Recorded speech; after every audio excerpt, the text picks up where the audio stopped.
SPN9 news और आपके साथ मैं हूं फिजा काज़मी। कृषि कानून पर केंद्र सरकार और किसान संगठनों का टकराव बीजेपी शासित राज्यों के लिए सिरदर्द बन रहा है। किसान आंदोलन का सबसे ज्यादा सियासी असर हरियाणा में दिखाई दे रहा है।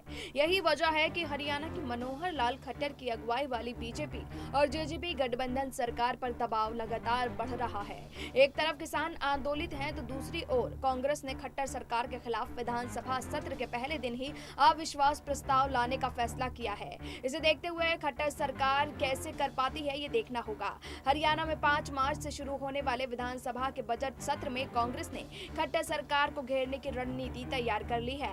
विधानसभा में नेता प्रतिपक्ष के सीएम भूपेंद्र सिंह हुड्डा की अध्यक्षता में हुई कांग्रेस विधायक दल की बैठक में करीब 1 दर्जन राज्य स्तरीय मुद्दे सदन में उठाने पर सहमति बनी है। हुड्डा ने कहा है कि इस बैठक में तय हुआ है कि राज्यपाल सत्यदेव नारायण बजट अभिभाषण के बाद खट्टर सरकार के विरोध अविश्वास प्रस्ताव लाया जाएगा। इसके अलावा कानून में संशोधन कर उसमें किसान के लिए एमएसपी की गारंटी का प्रावधान जोड़ने के लिए कांग्रेस की तरफ से एक प्राइवेट मेंबर बिल भी इसी सत्र में लाए जाने का फैसला हुआ है। प्रदेश के विधानसभा सदन में मौजूदा समय में कांग्रेस के 30 विधायक हैं और 18 विधायक खड़े होकर अविश्वास प्रस्ताव ला सकते हैं। हालांकि इसे स्वीकार या अस्वीकार करना स्पीकर के विवेक पर निर्भर करता है। कांग्रेस विधायकों के द्वारा लाए जा रहे प्रस्ताव को स्पीकर स्वीकार करते हैं तो 10 दिन के भीतर अविश्वास प्रस्ताव पर चर्चा कराना जरूरी होगा। ऐसे में खट्टर सरकार की पूरी कोशिश होगी कि विपक्ष अविश्वास प्रस्ताव ना लाए, क्योंकि किसानों के मुद्दे पर कई जेजेपी और निर्दलीय विधायक पिछले दिनों बागी रुख अपना चुके हैं। दरअसल हरियाणा में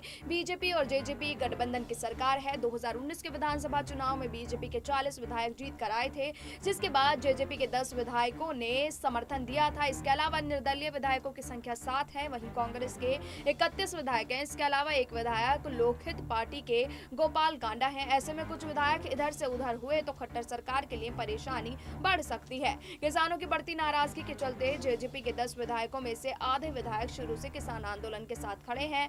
इसमें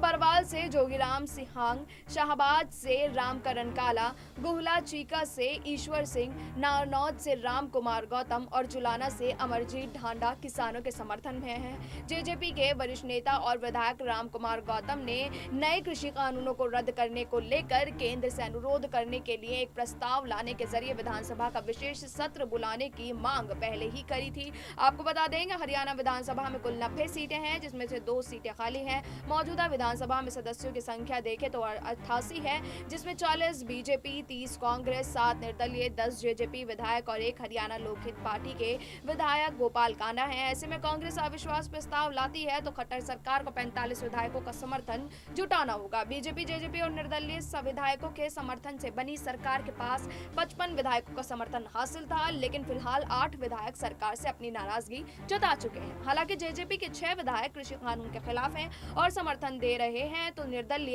2 निर्दलीय अभी तक उसका साथ छोड़ चुके हैं। इस तरह से 8 विधायक सरकार के खिलाफ हो गए हैं, जिसके बाद खट्टर सरकार के समर्थन में फिलहाल 47 की संख्या हो रही है। ऐसी स्थिति में खट्टर सरकार को बचाने का सारा दारोमदार निर्दलीय विधायकों पर होगा। इसी बात को देखते हुए पिछले दिनों सीएम मनोहर लाल खट्टर ने निर्दलीय विधायकों के साथ लंच रखा था। ऐसे में देखना होगा कि भूपेंद्र सिंह हुड्डा प्रस्ताव लाते हैं तो उनके साथ कितने विधायक खड़े होते हैं। फिलहाल अभी के लिए इतना ही, लेकिन देश और दुनिया की तमाम बाकी खबरों के लिए आप जुड़े रहिए SPN9 न्यूज के साथ।